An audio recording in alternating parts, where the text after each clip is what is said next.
Hello and welcome to Barb Talks. Today I'm talking about bucket lists, but in a hindsight viewpoint of them. Because a lot of times it's like as you age, you're thinking, I don't know what my bucket list is going to be. I don't even know what I want to do, right? But as you get older and you look back at the things you did do, then you can say, well, that was kind of fun, or that really sucked. So either way, I'm going to try to focus on the things that were fun looking back. So it's kind of like a hindsight bucket list. Some of the things that I've done that I consider bucket list goals in no particular order include that I survived childhood.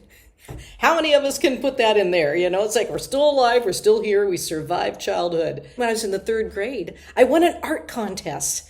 And it was in Thanksgiving, and it was like pilgrims sitting at a table and eating a Thanksgiving dinner or whatever. I'm not really sure what it was. I probably have it somewhere. I could probably dig it up. But I won an award in third grade, and the award was to go to a jewelry store and pick out something for $5 or less. And I picked up a particular necklace that I have since given to my adult daughters. Another bucket list item is I learned to ride a bike. And I was a late bike rider, about in 8th grade that I learned how to ride a bike, because we lived up on this hill and it was hard riding a bike up and down, so I just didn't do it. But I went to a friend's house and she was on flat ground, and basically all my friends knew how to ride bikes except me. And so I learned how to ride a bike in 8th grade. I enjoyed playing piano and singing in choirs. And in fact, one of the bucket list items is I became a piano teacher when I was still in high school. That was something that was a kind of a big deal because I had a professional certificate. I was a student teacher.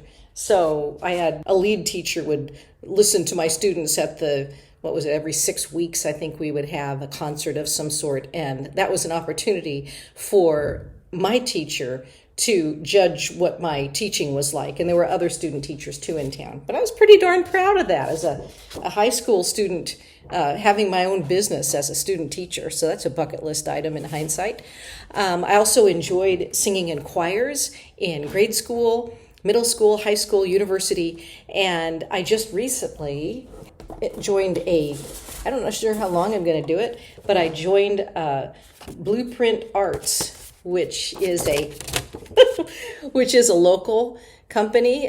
Blueprint is a Portland nonprofit arts organization. The primary goal of Blueprint is to provide all people with access and opportunities to experience the arts, and as such, all Blueprint organization shows are free and open to the public, financed primarily by donations. So anyways, blueprintarts.org. So I'm still kind of having fun doing music. I took advantage of my educational and extracurricular opportunities in middle school and high school, though I did actually play softball in 4th grade. But I lettered in middle school, and it was soccer, volleyball, softball, I think, and student government.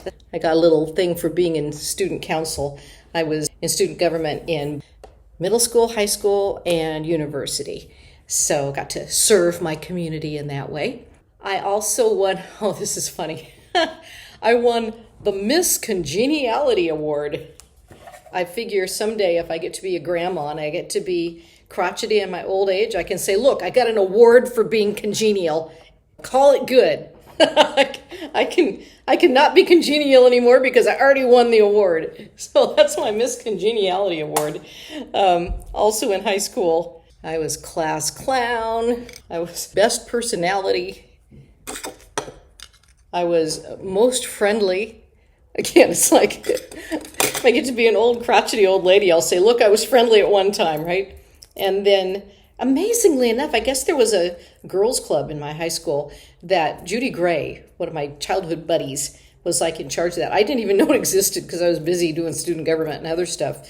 You know how sometimes when you're in school, it's like there's different clubs, and if you're in one club, you don't really know what other clubs are available. But I guess there was a girls' club, and they voted, that's where the friendliest came in, was every month a different girl was voted a different type of positive attribute, I guess.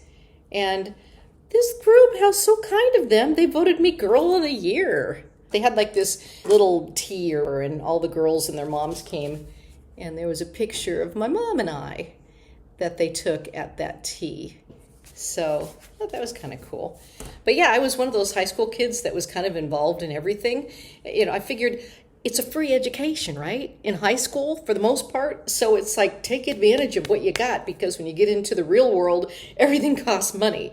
What are some other things? Hindsight bucket list items. Oh, I won a bunch of Who's Who awards. Who's Who in emerging leaders, Who's Who in entertainment, Who's Who in American women. Who's Who stuff is related to your career. I got the Marquis Who's Who Publications Board is pleased to recognize Barbara Lynn Hughes as the recipient of the Albert Nelson Marquis Lifetime Achievement Award, an honor reserved for Marquis biographies who have achieved career longevity and demonstrated unwavering excellence in their chosen fields. It's like hard work pays off with a plaque, right? Anyway, and then I got in like a Lifetime Achievement book or whatever, there's a bunch of other people. Someday I'll read through it and read about the other people who are in here and probably get a hold of them and say, hey, let's get together for a cup of coffee or something now that we're retired and done with our achieving. Another thing looking back that is like an achievement, I guess, is willing to give things a go. That's something that I really liked about myself, that I see as something worth putting on a bucket list, is the willingness to give something a go, whether or not it turns out in the way you would hope it would, that you even tried is the point. And I guess that's part of it. I remember hearing early on in life, like in middle school or high school or something, that it's not what you do that you regret in your old age, it's what you didn't do. And so I figured I better get a lot of stuff done so that I either have a lot to regret or very little to regret. And I think the older you get, even the bad things that you did kind of like fall away and you just kind of remember some of the good stuff. So that's one of the benefits of losing your mind as you get older, I guess. But yeah, I was willing to give things a go. Various businesses I tried didn't work out. The first marriage I had didn't work out. But the man that I'm currently married to, I've been married to for 36 years. And we still enjoy each other's company. We have 2 wonderful adult children. They're healthy, they're happy, they're making a positive difference. I created a nice home that was safe for my kids and their friends. That's, I consider, an achievement. We had backyard chickens, we had guinea pigs. I created an edible landscaping so that we could just go outside and grab something to eat. It's like, hey, if I'm going to water it, I want to eat it. So that was another hindsight goal. And then it gets to the reason why I had the Lifetime Achievement Award is that I was a radio broadcaster for years and years and years. But not just the broadcasting part, I created programming that was specialty programming for different radio stations to go towards their particular audience. And that radio program was highly successful. It had high ratings, depending on what different stations rate on different things. Some of them it's Arbitron ratings, and some of them it's by sales, commercial sales on the station. So the programming that I created really spoke to the communities. So that was really fun. Also having a good work-life balance. On top of being the broadcaster, I also was a commercial model. That was a fun career. I think I already did a Barb Talks on that, though. Looking at it from now, I've got a career I currently have that's well-balanced, and I'm a voice talent for myself, even though I worked for various other companies and was a voice talent for them, too. Oh, some of the other fun things I did. I wrote a book called Music Management Made Easy. You can't find this anywhere. I mean, I still have copies here at home, so if you're desperate for a copy, I could probably send you one.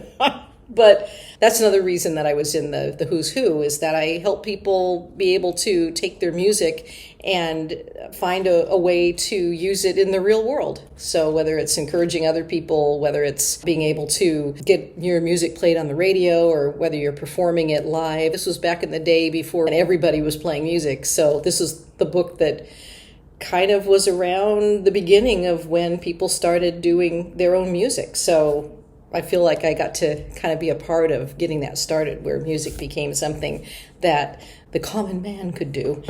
Before this book, you either were singing music in church or you were Mick Jagger and you were famous. There wasn't kind of any way to get in between that. And this book kind of helped people bridge that to making a career out of their music. Maybe they weren't famous, but they were able to find a way to make a living out of it. Another thing that I did that was part of the Lifetime Achievement Award, I had started Swap Positive. I still have the website up, swappositive.wordpress.com.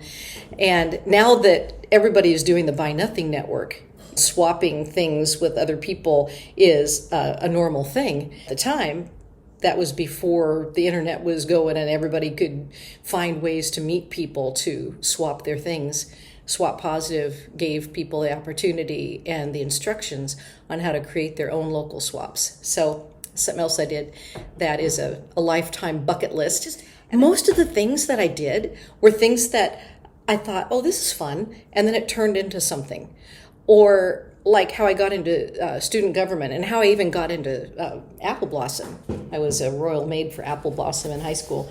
But how I got into that was I was the vice president of the student body, and girls weren't going to vie for the Apple Blossom, and that was kind of a local community thing. And this was the late 70s, and girls are like, I don't want to be objectified. I'm not pretty enough. But these things aren't for being pretty. They're to represent your community. And so I helped to put a spin on it so that people saw that, first of all, you could get a scholarship. You got out of school. You got to go on all these field trips. You got free clothes. It was a learning experience to help develop leadership, is basically what Apple Blossom was, and probably what Rose Festival is here in Portland. And probably every community that's watching this has their community thing that has some sort of representation of a high school girl or a high school boy.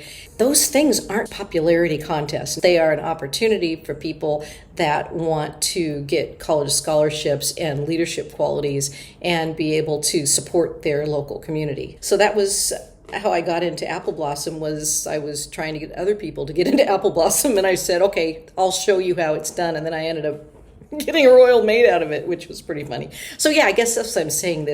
The Hindsight Bucket List is a lot of things that I didn't know I wanted to do it until I'd already done it. And so my encouragement, I guess, to people watching this is you may not even know what you're supposed to be doing in this world, or what career you're supposed to have, or what influence that you might have, or how you can even make money. But keep your eyes open and follow your curiosity and find ways to make a positive difference in a small way. And you never know what interesting door might open up because of that. Thanks for coming along on my memory lane of bucket list in hindsight, and thanks for watching Barb Talks.